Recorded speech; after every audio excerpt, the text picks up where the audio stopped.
de cette première victoire contre le virus. Et je veux, ce soir, en ce moment, penser avec émotion à nos morts, à leurs familles, dont le deuil a été rendu plus cruel encore en raison des contraintes de cette période. Clore aujourd'hui le moment Chloroquine.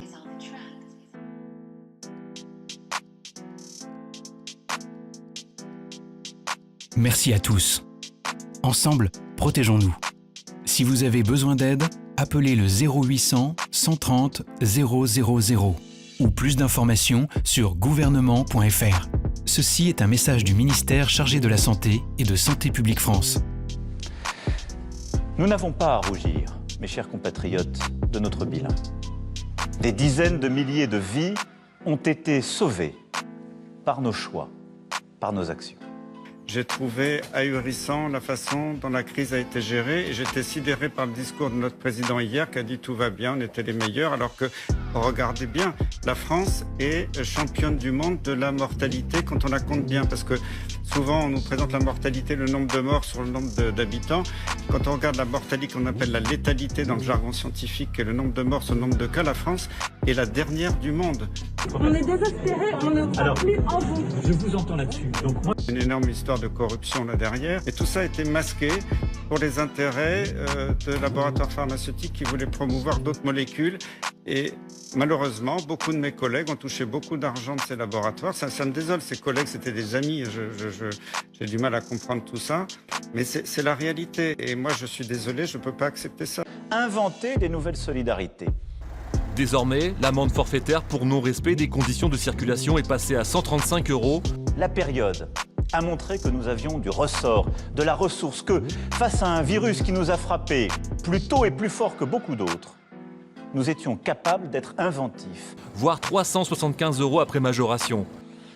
Nous avons fait le choix humaniste de placer la santé au-dessus de l'économie.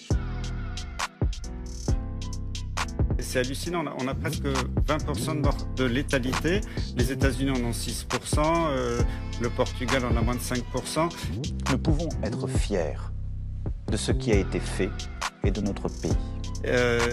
Donc là, je suis très en colère parce que depuis le début, on n'a rien fait sur les masques. Réactif. On dit qu'il n'y en a pas besoin parce qu'on n'en a pas.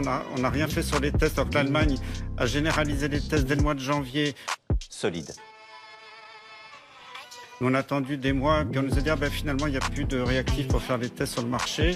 Et puis après on nous a fait le coup de la chloroquine avec des études complètement bidons alimentées par l'industrie pharmaceutique, parce qu'il y a une énorme histoire de corruption là derrière. Vous êtes du côté de Didier Raoult, très clairement.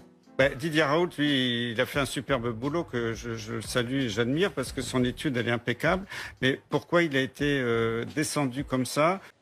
Et avec vous, comprendre ce que nous avons mieux réussi ou moins bien réussi que nos voisins.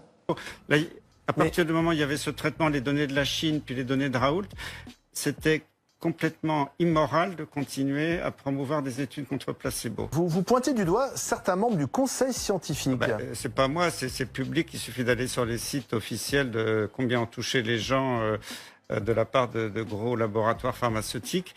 D'ailleurs, il y a une publication récente qui vient de Didier Raoult, mais qui est assez féroce, mais qui montre qu'il y a une corrélation statistique parfaite entre le nombre de milliers d'euros qu'ont touché certains experts et leur positionnement sur la chloroquine. Donc tout ça, c'est public, c'est pas moi qui le dis. Alors, vous dites, nous n'étions pas prêts, mais en même temps, personne n'était prêt. Ça a surpris tout le monde, cette épidémie. Est-ce que c'est pas trop facile de faire le procès 3 mois après? Je suis absolument pas d'accord. Quand j'ai quitté la présidence du Haut Conseil en 2016, mais en 2011, le 1er juillet, j'avais signé un rapport pour le gouvernement sur la gestion des stocks de masques. C'était après la pandémie grippale. Et ce rapport, quand je le relis maintenant, ces recommandations, s'ils les avaient suivis, il n'y aurait pas eu de souci déjà sur les masques. C'est pour ça que vous n'êtes pas tendre avec le professeur Salomon, puisque le professeur Salomon a conseillé Marisol Touraine, la ministre de la Santé du gouvernement précédent, hein, du quinquennat Hollande, et qu'aujourd'hui il est aux manettes en tant que patron de la santé en France. Le professeur Salomon, pourtant, on l'a suivi chaque soir avec son point presse. Il présentait l'avancée des conséquences du virus. Que lui reprochez-vous en fait? En plus, Jérôme Salomon, c'était mon élève, je l'ai connu interne, je l'ai nommé professeur, il était dans mon service. Et j'ai eu beaucoup Jérôme, qui est un bon médecin, très méticuleux. Moi, je pensais qu'il allait gérer ça très bien. C'est par la presse et les médias que j'ai appris que c'est lui qui avait participé à la suppression du stock de masques. Je l'ignorais totalement. Et quand Agnès Buzyn a annoncé dans le journal Le Monde qu'elle avait alerté Jérôme Salomon le 20 décembre en disant qu'il y avait une crise grave et qu'il ne s'est rien passé pendant tout le mois de janvier, pas de commande de masques, pas de commande de tests, alors que l'Allemagne a généralisé les tests. Ils ont dit à tous les laboratoires en Allemagne, faites des tests dès le 15 janvier. Donc en fait, on a perdu du temps. Et alors là, vous êtes particulièrement sévère avec Agnès Buzyn, qui était au départ de l'épidémie ministre de la Santé.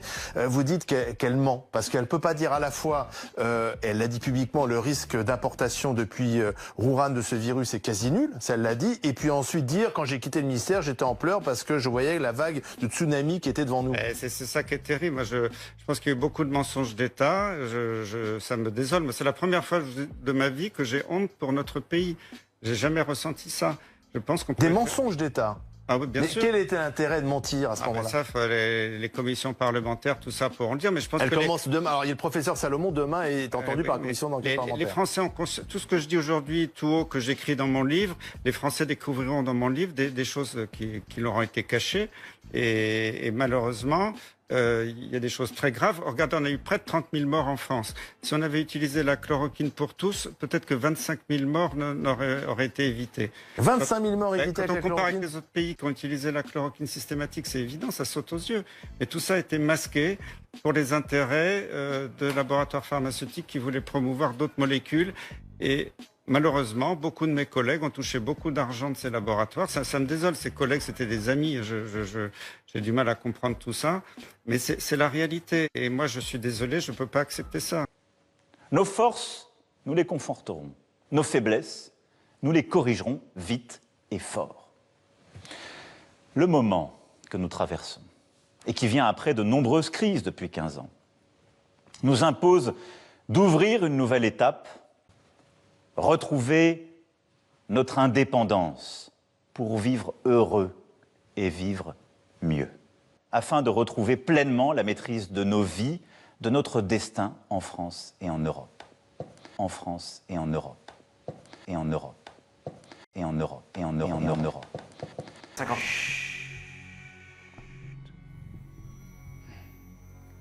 Si ça ne tenait qu'à moi, je vous livrerais tout de suite en pâture pour vous faire lyncher sur la place publique. C'est ce dont les gens ont besoin. Mais je ne suis qu'un messager.